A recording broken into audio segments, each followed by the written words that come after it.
So you're probably thinking this is the coolest 392 Jeep GL review ever. It's not. It's not even close. So there's a reason I'm doing this review, because this cool Land Cruiser, head gasket just blew and is completely inoperable. It's been sitting in there for about 2 months now. Also, you notice there's an empty spot right here where there used to be a Corvette. I traded in the Corvette and I got me a Rubicon 392 JL. It's probably the coolest thing a dad can get as a compromise to include your kids. Now, this isn't a 392 JL review. Like I'll do this later. 37s, these are my favorite Recon grapplers. These are the same ones on my truck. Very quiet. And yes, you can fit 37s on this. It has a 2-inch Mopar lift, 2-inch bump stops in the back by JKS is gonna set this thing up for success. And no, I don't fill these 37s with this 392. I mean, this V8, this amazing motor from Hemi. But this isn't a JL review. This is a kid seat review. Yeah, you're welcome, dads. You're welcome. I'll talk about the Jeep a little bit, but I wanted to actually talk about this. Look, I got rid of the Corvette because I want to spend more time with my kids and I want them to be safe when I'm spending time with them. It's cool to drive a Corvette, cool to drive that around by yourself, but after a while, it's not cool because I want to have my kids with me. So the Graco 3-in-1 is this model. Oh, there is. So there's a kid's, like an infant, a grown-up kid, and then a booster seat. That's the 3-in-1. So far as I know, based on some research, and honestly, based on my own experience in doing a lot of these in different vehicles, like that's Mike Hernandez's Jeep. This is my LJ. Yes, in my LJ, I have similar seats, but not the 3-in-1. And in this truck, I have a similar setup, but not 3-in-1. Ignore that very unsafe situation right there. All right, so back to the seats. 3-in-1. These kids are 4 now. So they're growing out of this toddler stage, and I need something a little lower, right? So I need the ability to adapt this into a full seat, then remove this, which this removes here at this hinge, and then I can run a booster seat. Usually at 65 pounds or anything above 4 years of age, at least in Utah, you could run a booster seat, right? You could run a booster seat where you're just running your seat belt and running it across or underneath this to set them up for success. Now, I don't recommend running a booster seat with kids, I would say under 5. Like my kids are gonna be in these seats for at least another year. One of the reasons is I race cars, at least rally cars, and when your head is jostling around in an accident, there's a reason why we wear Hans devices on the side of your neck to prevent your neck from folding forward. I don't want that to happen to my kid, and I want some side protection from side impact with these thingamabobs. So from 4 to 5, I'm gonna be running this, and they'll probably outgrow it at 5 because my kids are a little bit biggins, and then I'll run a booster seat. So here's why I like this setup. It's side impact tested. This is fully adjustable. This goes up and down, right? So it can grow with their height and their big heads. My kids have very large heads. It has a standard, we'll call this a 2-point harness that ties in, but it's like a 4-point harness because it goes across their laps and across their shoulders. This disconnects here at the chest. You want to run this high up on the chest as well. Big mistake. I see a lot of people run this. Not a lot of people. I've seen a few people run this, and it's like center of their abdomen. This is going to run high up on their chest and prevent their heads and their their upper body from folding forward.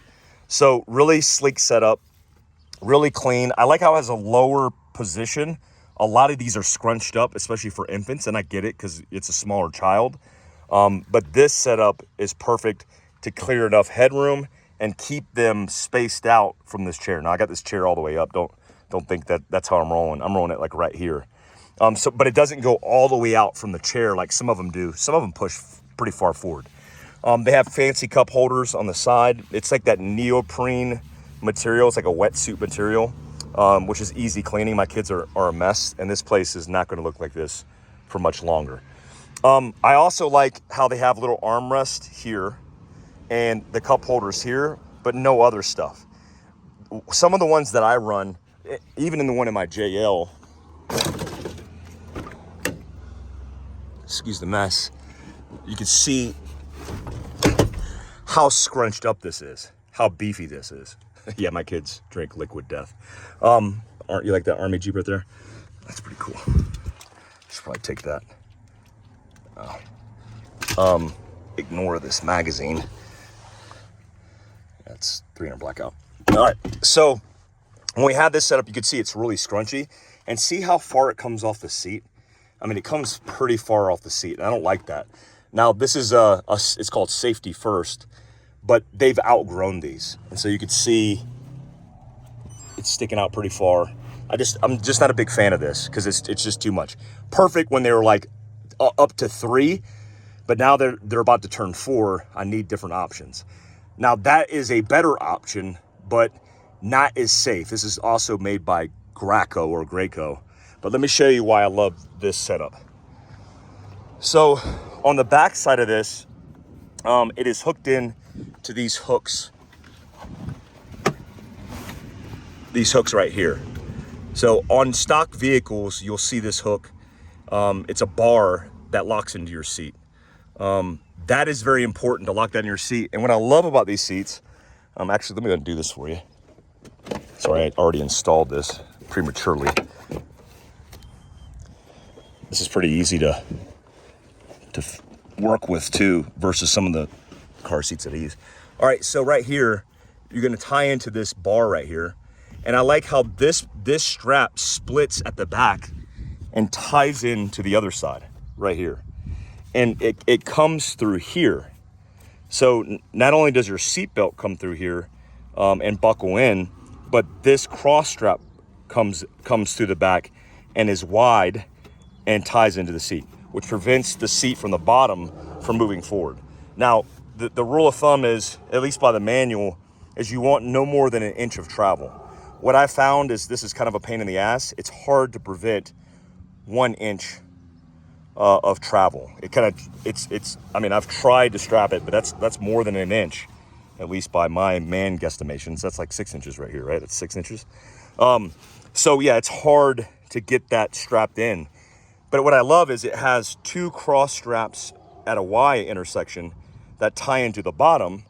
And then when I take it around to the back, it has a top strap that goes into the back of this Jeep. Like, I am loving this setup where it says top tether, and then you can get a third chicken nugget right here. That makes me feel real good about safety. You know, some vehicles, including this guy, doesn't have this. I would imagine all the JLs, this is not just a 392 option, but all the JLs have this. You wanna make sure, obviously, this is tight. So in an accident, these tie-in points here and then on the bottom are holding this thing together, which is proper. You don't want this seat flying around in an accident. Theoretically, and I always say theoretically because I've never seen it actually happen. I haven't really been in a bad accident in my life where the seatbelt's locked.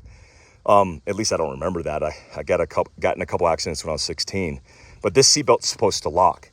This seatbelt goes behind here and then obviously straps in right here.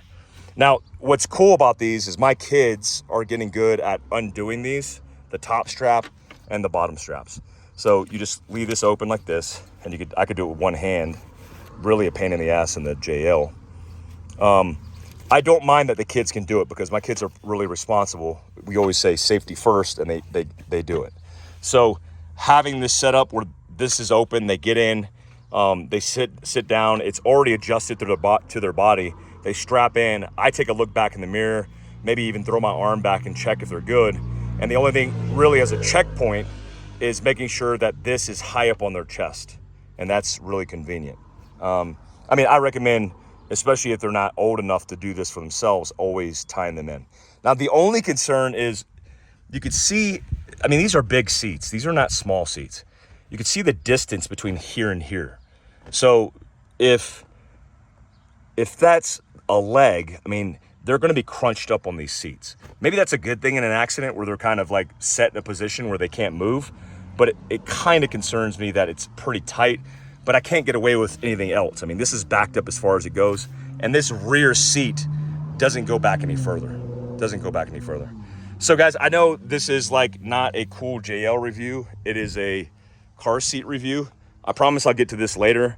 I'm kind of sad the vet's not here, but I'm really happy that I'm got into a family rig, especially after I have no reliability with this broken down. Now, some of the questions probably are, what are you going to do with this build? But also, what are you going to do with that? I'm hoping to do a turbo diesel conversion. We'll see how that works out. And look, all the things, goose gear, drawer system. This Jeep set up by itself is super proper. There's not a lot you have to do to this Jeep. So I have dreams and aspirations. There's a lot of cool stuff that you can do to these, but I'm pretty happy the way it is. Had to get rid of those 33s that were on it. Those were grotesque, and get these 37s. That's not a real bead lock. I'm looking at Evo lift kits because Mike Hernandez, who's I think is one of the biggest subject matter experts, or one of the best subject matter experts in the country when it comes to off-roading and Jeeps. He literally runs Evo on everything. So I'm looking to run Evo on this. I did order a winch adapter that goes here. I don't even have to get a different bumper because, I mean, I'll take off these wings because they're pretty ugly. I got a winch plate. I'm probably going to get a worn winch, synthetic, factor 55. And that's it for now. I do want to take that allo cab and mount it here. I just haven't figured out the brackets. But yeah, man, I'm excited. I'm really excited. Yeah, that's it, guys. Graco 3-in-1 for all you dads living your dad life. And I hope you dads like that video.